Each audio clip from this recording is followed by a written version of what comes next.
Walk up to the butcher counter of pretty much any grocery store in the country, and you'll find a package of beef stamped grass-fed, priced a few dollars higher per pound than the package sitting right next to it, with no meaning behind that word except the company's own say-so. And near the front, there's usually a shaker of 100% Parmesan that looks completely ordinary and turned out to be the reason a company went bankrupt and its president criminally charged. We're about to walk through 30 foods sitting on shelves in grocery stores across the country right now that aren't quite what the front of the package wants you to believe. Crab with no crab in it. Wasabi with no wasabi in it. A dough conditioner that's also used to manufacture foamed plastics, yoga mats, and shoe soles that's been sitting in a sandwich chain's bread for years before anyone outside the company noticed. Almost all of it comes down to two things: cost and a handful of legal words like flavor, style, and natural that let a company sell you the cheap version without technically lying to you. Every claim here traces back to a real test, lawsuit, or ruling, including Parmesan. Subscribe and let's see what is food and what isn't. Pre-shredded cheese. That bag of ready shredded cheddar in your grocery store's dairy case is coated in an anti-caking agent, and frequently an anti-mold agent as well, specifically to keep the shreds from sticking together on the shelf before anyone buys it. That coating is also exactly why pre-shredded cheese never melts as evenly as cheese grated fresh off a block, which means you're paying more for a product engineered to melt worse. Compound chocolate. That chocolatey drizzle on a cereal bar may not legally qualify as chocolate at all. Real chocolate depends on cocoa butter, while cheaper coatings swap in palm kernel or coconut oil instead and still market themselves as chocolate. There's a simple way to check this yourself at home. Real chocolate melts at body temperature the moment it touches your hand, while a waxy coating that stays solid no matter how long you hold it is telling you plainly what it's actually made of. Parmesan cellulose. In 2016, Bloomberg sent a batch of store-bought 100% Parmesan products to an independent lab for testing. Walmart's Great Value 100% grated Parmesan cheese came back at 7.8% cellulose, a wood pulp-derived filler used to keep shredded cheese from clumping. And one legal complaint put the figure as high as 10%. Jewel Osco's Essential Everyday brand tested at 8.8%. Kraft came in at 3.8%. Whole Foods 365 brand didn't even list cellulose on its own label and still tested at 0.3%. The FDA considers a range of 2 to 4% acceptable for the anti-caking function. Cellulose is actually there to serve, which means several of these products blew right past that range while still printing 100% across the front of the container. That investigation led to real litigation, including Machetta versus Walmart stores, filed in the Southern District of New York, along with separate class actions brought against Kraft Heinz in 4 different states, and it gets considerably worse than a labeling dispute. Castle Cheese Inc., a supplier that produced store-brand Parmesan for Target and several other retailers, was found by FDA investigators to be selling a product that wasn't meaningfully Parmesan at all, a blend of Swiss, white cheddar, Havarti, mozzarella, and cellulose, with little to no actual Parmesan mixed in. Castle Cheese went bankrupt, and its president pleaded guilty to criminal charges connected to the case. That isn't a marketing exaggeration dressed up for a headline. That's a real company that got shut down over what was sitting inside the shaker. Imitation crab. That crab stick sitting in the grocery store sushi case or in a tub of seafood salad usually has no crab in it at all. It's surimi, which is whitefish, most often pollock, ground into a paste and bound together with starch, sugar, and crab flavoring. The FDA actually requires this product to be labeled imitation crab or crab flavored for exactly this reason. So the information is sitting right there on the package. The red stripe running down the side isn't shell, it's dye. Processed cheese slices. Those individually wrapped orange squares are frequently labeled cheese food or cheese product, instead of simply cheese, and that wording is careful rather than accidental. A meaningful portion of each slice is emulsifiers, milk proteins, and oils engineered into a perfectly smooth rectangle that can sit on a shelf unchanged for months, largely because most of what makes cheese an actual living food has already been processed out of it. Bacon bits. Check the bag before it goes in your cart. A lot of bacon bits sold in the salad dressing aisle are textured soy, dyed reddish, and coated in smoke flavoring, with no pork anywhere in the ingredient list. If you're avoiding soy for any reason, this is one of the easiest places to run into it without warning, since it shows up constantly on salad bars and pre-mixed dressings. Chicken nuggets. Cheaper chicken nuggets on the shelf often run on mechanically separated meat, which is poultry carcasses forced through machinery under pressure to recover whatever scraps are left after the actual cuts of meat are gone, then bound together with starch and phosphates and shaped into something nugget-sized. A law required this to be disclosed on the package. Most shoppers simply never read that far down the ingredient list to find it. Instant mashed potatoes. They're convenient, and that convenience comes at a cost most people never think about. Those potato flakes are dried at high heat, which strips out a meaningful share of the vitamin content, leaving behind mostly starch, and then emulsifiers and stabilizers get added back in to fake the creamy texture real butter and milk would have provided honestly. A fresh potato mashed at home skips all of that manufacturing entirely, which means you're trading real nutrition for a few minutes of convenience at the store. Non-dairy creamer. Despite the name, there's no cream in this product at all, and the irony runs deeper than that. A number of non-dairy creamers actually contain sodium caseinate, which is itself a milk-derived protein. The bulk of what's actually in the tub is glucose syrup solids, vegetable oil, and emulsifiers. And in some products, that bright white color comes from titanium dioxide, an additive now banned as a food ingredient across the European Union. It's worth reading the label on that tub before it goes in your cart. If a couple of these have already got you thinking about your last grocery trip, that's exactly the point, and we're only just getting started. Drop a comment with whichever one caught you off guard first, and subscribe if you haven't already, because there's a lot more still to come. Aerosol and long-life whipped cream. Some canned and shelf-stable whipped toppings run light on actual cream, or skip it almost entirely. Flip the can around and you'll often find water, vegetable oil, and sugar sitting high on the ingredient list, whipped full of air and chemically stabilized to hold its shape on a shelf for days at a time, which real whipped cream is simply never able to do. Genuine cream whips up in under a minute with nothing but a whisk, so a version that's engineered to hold its shape for a week is mostly just oil, sugar, and time-release stability, standing in for dairy. Truffle oil. That gourmet bottle on the shelf almost never actually contains truffle. The aroma comes from 2,4-dithiapentane, a synthetic compound engineered specifically to mimic one narrow note of the real ingredient. Since a genuine truffle-infused oil would cost a small fortune per bottle at retail, plenty of respected chefs refuse to use the synthetic version in their own kitchens for exactly this reason. The chef that does use it is often the first one chopped. Vanilla. Real vanilla comes from hand-pollinated orchid pods, which makes it one of the most labor-intensive spices grown anywhere on Earth. By some estimates, close to 99% of the vanilla flavoring sold in American products is synthetic vanillin instead, some of it derived from wood pulp byproducts, rather than anything resembling a pod. That vanilla cookie or container of ice cream on the shelf may never have been within a mile of an actual vanilla plant, and the tell is right there in the wording. Look for vanilla extract specifically, rather than vanilla flavoring. Fake wasabi. Real wasabi is one of the most expensive root plants on Earth, grows only in narrow specific conditions, and loses its punch within about 15 minutes of being grated, which means no restaurant chain in the country is realistically running that supply chain for the little green blob sitting next to your sushi. What's actually in that tube or on that plate is horseradish, mustard powder, and green dye. And while it'll clear your sinuses just as effectively, it isn't wasabi. Whole wheat bread coloring. That hearty brown loaf sitting on the shelf is sometimes just refined white flour tinted with caramel coloring to look more whole grain than it really is. Genuine wholemeal bread uses the whole grain and lists it clearly near the top of the ingredient panel. So if the brownness on a loaf is doing more visual work than the actual ingredients behind it, that color is cosmetic rather than nutritional. Subway's bread and azotocarbonamide. For years, Subway's bread contained azotocarbonamide, a dough conditioner that's also used industrially to manufacture foamed plastics like yoga mats and shoe soles.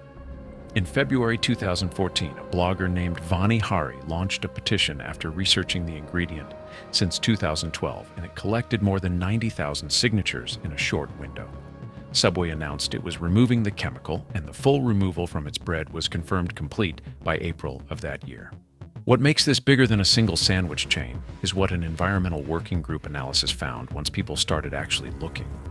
Azotocarbonamide showed up in nearly 500 food products across more than 130 different brands, including Pillsbury, Sara Lee, Kroger, Little Debbie, Tyson, Wonder Bread, Jimmy Dean, Smucker's, and Safeway.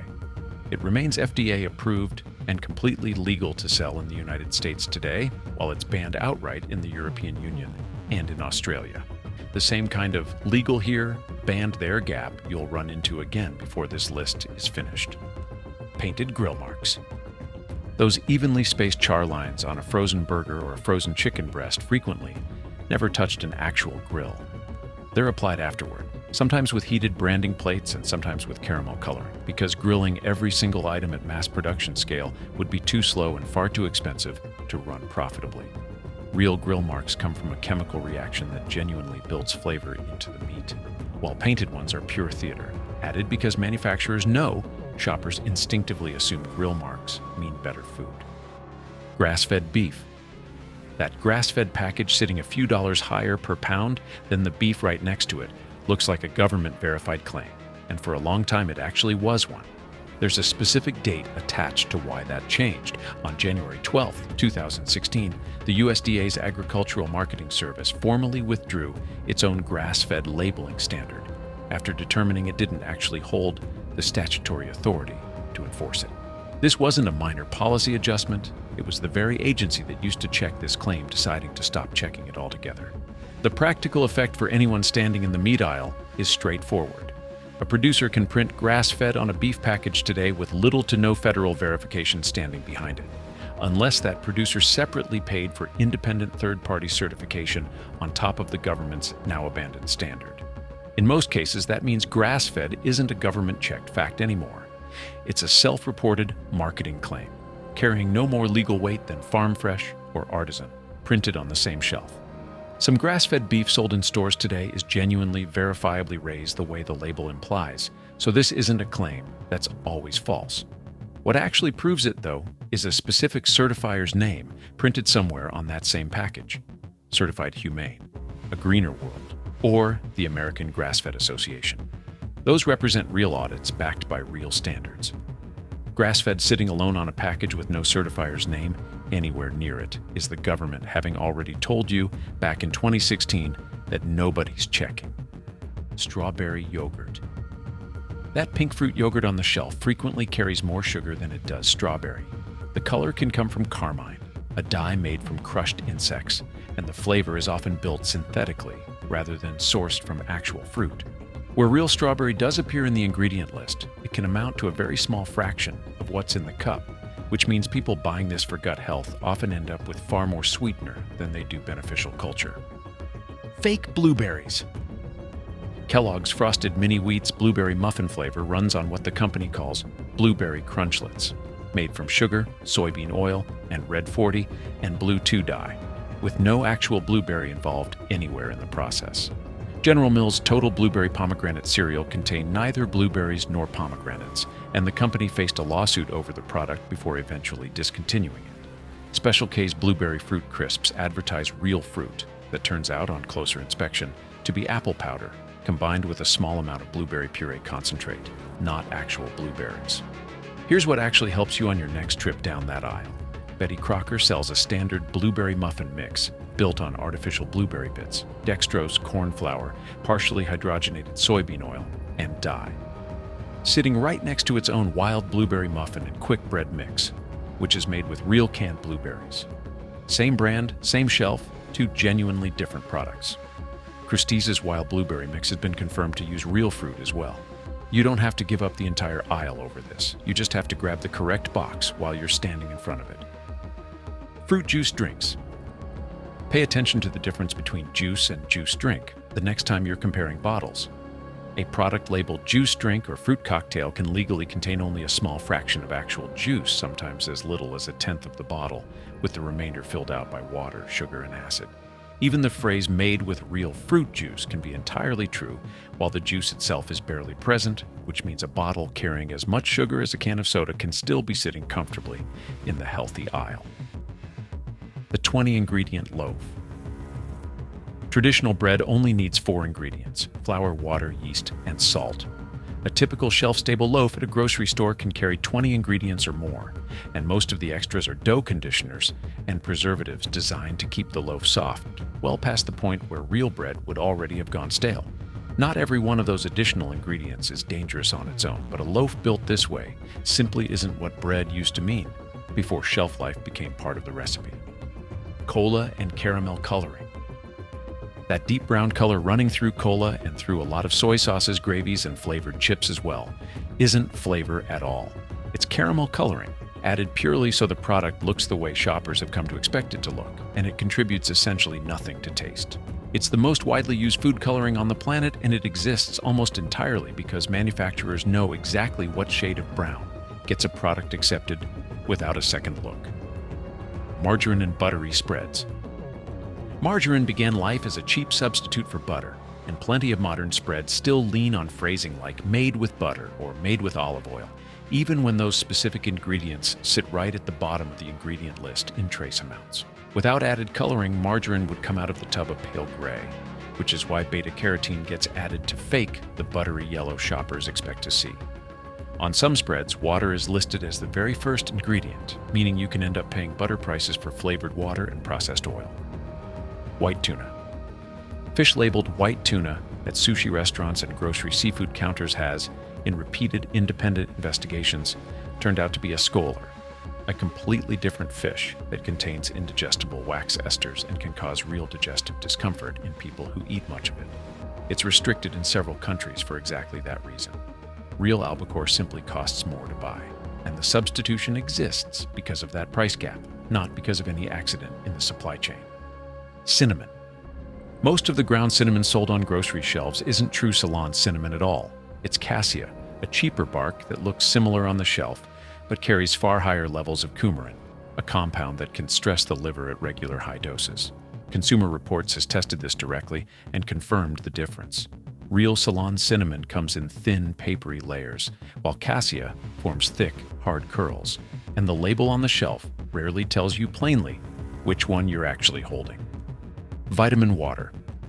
In 2009, the Center for Science in the Public Interest sued Coca-Cola over how vitamin water was being marketed, pointing to flavor names like Defense, Rescue, and Endurance, along with claims that the drink supported immune function and reduced disease risk, while its actual top ingredients were water, cane sugar, and crystalline fructose. In its own legal defense, Coca-Cola's attorneys argued that no reasonable consumer could possibly be misled into believing vitamin water was a healthy beverage in the first place. That's the company's own legal team on the record in a court filing, arguing directly against the premise behind its own marketing campaign. The case eventually settled, and a later multi-state settlement worth $1.2 million drew real criticism because it routed money to attorneys rather than to consumers, and it never required Coca-Cola to change the product's name or its messaging going forward. Extra virgin olive oil. This sits among the most heavily adulterated foods on the planet. Cheaper oils like sunflower and soybean sometimes get blended in without disclosure, and rancid oil can be chemically deodorized and sold right back out under the extra virgin label as though nothing had happened to it. Entire laboratories exist purely to detect this kind of fraud, and European authorities have seized millions of liters of adulterated oil in raids over the years. There's a simple test worth trying at home. Genuine extra virgin olive oil carries a distinct peppery bite at the back of your throat. And if the bottle in your own cabinet tastes completely flat, that's worth a second look before you buy that brand again. Honey. Honey is one of those categories where dramatic headlines tend to travel a lot faster than solid testing does. Fake honey actually means real honey cut with cheap sugar syrup, usually corn or rice syrup to stretch the jar further, sometimes processed just enough to slip past the lab test built to catch that exact swap. It's not glue and it's not sugar water wearing a honey label. It's dilution, done quietly enough that you can't taste or see it. The honest number is a lot less dramatic than the scary one. In the FDA's FY 2025 testing round, the agency checked 102 honey samples and found about 4% failed. A rougher stretch back in 2021 to 22 hit 10% on imported honey specifically. That's a real ongoing problem, just not the near-universal fraud some headlines make it sound like. Even a small percentage means the FDA is finding cut honey on shelves every single year. maple syrup.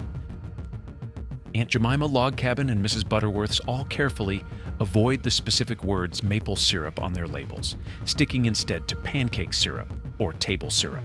And what's actually inside those bottles is largely corn syrup and caramel coloring. That's a legal dodge rather than outright fraud, and it's a clean, everyday example of the same loophole language running through this entire list. The sharper case involves Quaker Oats, which was sued in 2016 over its maple and brown sugar instant oatmeal, a jug of maple syrup pictured prominently on the box, the word maple front and center in the product name, and no actual maple syrup or maple sugar anywhere inside. A federal judge dismissed the case. A federal law ruling explicitly allows a company to describe a product's primary recognizable flavor by word or image, even when the product contains none of that ingredient at all, so long as the packaging discloses naturally flavored or artificially flavored somewhere else on the label. That's not a company quietly getting away with something. That's a court confirming, on the record, that the practice is entirely legal. The word natural. The single biggest piece of misdirection in the entire grocery store isn't any one product, it's a word. Natural flavor doesn't legally require the food it's named after to actually be present, so natural strawberry flavor doesn't need a strawberry anywhere near it. Natural, farm fresh, artisan, classic, and, as you now know, grass-fed, printed with nothing else backing it up, all share the same weakness. Almost none of them carry a strict legal definition. They're market printed across nearly everything on the shelf, costing the company nothing to use and guaranteeing you absolutely nothing in return.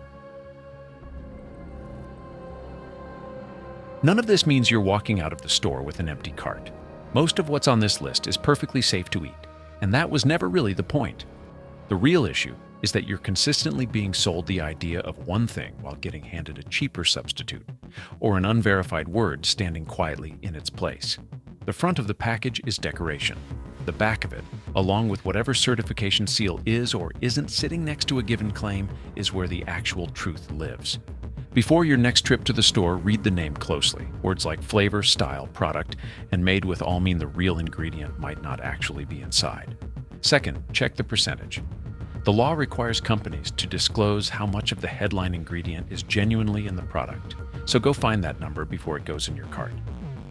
Third, ask what's actually doing the coloring. A suspiciously perfect shade almost always means added coloring sitting high on the ingredient list. Fourth, count the ingredients. 4 or 5 simple ones is a solid sign. 20, half of them unpronounceable, means the product was engineered rather than cooked. Fifth, look for the certifier's name, not just the claim itself. Grass-fed, natural, and farm fresh mean nothing sitting on their own. Certified humane, a greener world, or USDA, organic with an actual seal attached. Those are names somebody is genuinely accountable to. Comment BTE if you made it to the end. Subscribe and hype us on mobile. Check out our grocery cart cheat sheet in the description. Thanks for watching.